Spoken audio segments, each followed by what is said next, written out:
તેનાથી હું ખવાય નો પીવાય નો ભલા માણસ. હા, એની સવારી છે, એની ઉમાની છે, એ સંતાનો અને અમારી સંકુલ છે. અહીંયા બધાય બાળકો ભણે છે. મને હમણાં સાહેબ મને જાણવા મળ્યું, હવે એસીમાં હાલના સાંપ્રત સમયમાં કોઈને નોકરી કરવા નથી મળતી, અહીંયા બાળકોને ભણવા મળે છે. વધાવો દાતા જોરદાર તાળીના આગળ આડતી. આનાથી હું જોઈ લ્યો, આ સતયુગ જ છે ભાઈ, કળિયુગ જેવું કાંઈ છે જ નહીં. લ્યો, આ દાતાઓ દાન દીધું, આવું સરસ મજાનું સંકુલ એક દીધું. બાકી જમાનો બહુ ખરાબ. ઘડીક વાર મારે મોઢું જોજો, મજા આવશે. બેનું તમને કહેતો જાઉં, ભણેલી ગણેલી દીકરી બજારમાં નીકળી, મોઢું જોજો, બહુ મજા આવશે.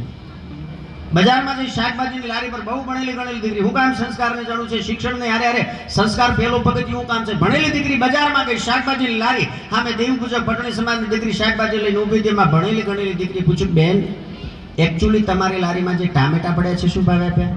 વેસવાળી કીધું, બેન ટામેટા બજારમાં 20 રૂપિયા કિલો, તમે ઘરના ગ્રાહક, તમારા માટે 5 રૂપિયા. ઓકે ડન, આ થેલામાં 5 કિલો ટામેટા નાખી દો. હવે બહુ ભણેલા ગણેલા ને લટકા ઝટકા જોજો ને માથું વળાયું તો આપણને એમ લાગે ભારતમાલા પ્રોજેક્ટ અહીંથી નીકળ્યો. હા, પેલા માવડીનું બહુ સંસ્કૃતિ મર્યાદા. અને હા વાસુ બોલજો, આમાં 50 વર્ષ ઉપરના વડીલોને પૂછ્યું, એમને એમની ઘરવાળી જોઈ જ નથી. ઘેર આવીને ઘૂંટો ઊંચો કરે તાણી ખબર પડી કે આ મેસી ફરકું છે ને આપણું. બધા બંધ મો રમ્યા.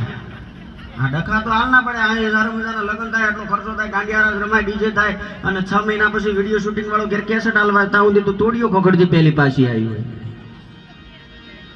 શિક્ષણની હારે સંસ્કાર હું કામ જરૂર છે આ બાબત માટે. ભણેલી ગણેલી દીકરી કીધું, બેન ટામેટા હું ભાવે? સામે દેવી પૂજક સમાજની દીકરી બોલી, બેન ટામેટા 5 રૂપિયા કિલો નાખી દો. એટલે ભણેલી ગણેલી દીકરી ફરી પૂછ્યું, બેન એકચ્યુઅલી તમારી લારીમાં જે આ બટેકા પડ્યા છે, બટેકા શું ભાવે આપ્યા? ઓલી વેસવાળી કે બેન બટેકા બજારમાં 15 રૂપિયા કિલો, તમે ઘરના ગ્રાહક, તમારા માટે 10 રૂપિયા કિલો. એક કામ કરો, આ થેલામાં 10 કિલો બટેકા નાખી દો. ઓલી વેસવાળી નાખી દીધા.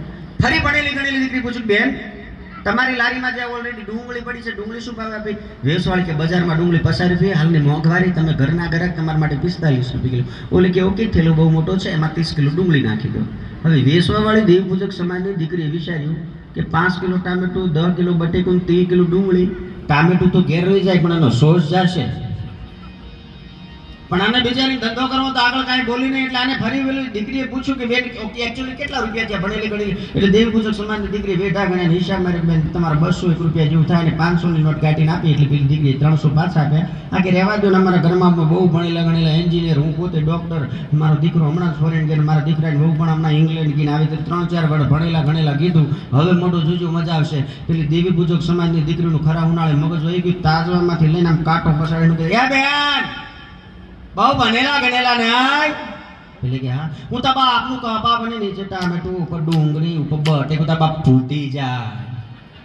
બને હું ભણવાની હારે હારે સંસ્કાર અને શિક્ષણ બહુ જરૂર છે. ઓસામા બિન લાદેન બહુ ભણેલો, તમારા બાપ સાંભળજો,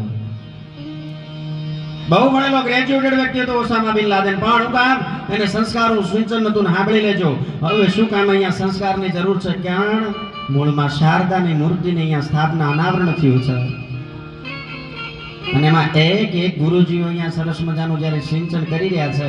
પહેલો પ્રસંગ આ દીકરીઓથી શરૂઆત કરું કે હવે સંસ્કારની શું કામ જરૂર છે.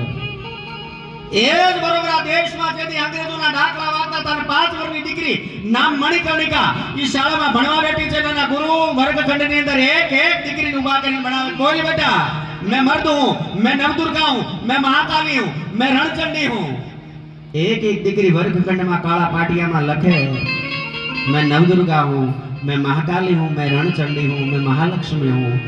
5 વર્ષની દીકરીનો વારો આવ્યો અને ગુરુજી કીધું કે લે બેટા આ ચોક અને કાળા પાટિયામાં લખ કે मैं मर्द हूँ, मैं नवदुर्गा हूँ, मैं नवचंडी हूँ. અને એ સમયે દીકરીએ ચોક હેઠો મૂકીને પોતાના ગુરુને એટલું કીધું, ગુરુજી મારે કાળા પાટિયાની માલી પર લખવાની જરૂર નથી કે मैं नवदुर्गा हूँ, मैं नवचंडी हूँ, मैं महालक्ष्मी हूँ, मैं महाकाली हूँ. પણ બેટા બધી દીકરીઓ લખ્યું, તને લખવામાં હું જાય? અને ભારત વર્ષમાં અહીંથી 5 વર્ષની દીકરી એટલું બોલી હતી, ગુરુજી મેં મારી માની કુખે જન્મ લીધો ને ભારતમાં જેથી રમતી હતી ને એ જ હું મરદું છું. આ બોલનારી બીજું કોઈ નહીં. ઝાંસીની રાણી લક્ષ્મીબાઈ આ જ શાળામાં આવી ઝાંસીની રાણીઓ છે મારા બાપ.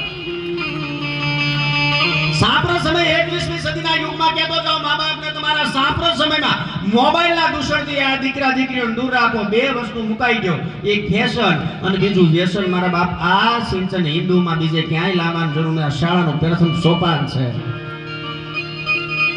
અને એટલે બધા ભાવથી બેઠા છો. ઘડીક વારમાં ઉમાને રાજી કરવી છે, ઘણે વારથી બાવલિયાને રાજી કરવો છે. ઈ તાબડિયાનું પાદર, કારણ કે બાપુ અહીં બેઠો ને એને યાદ ન કરું તો ના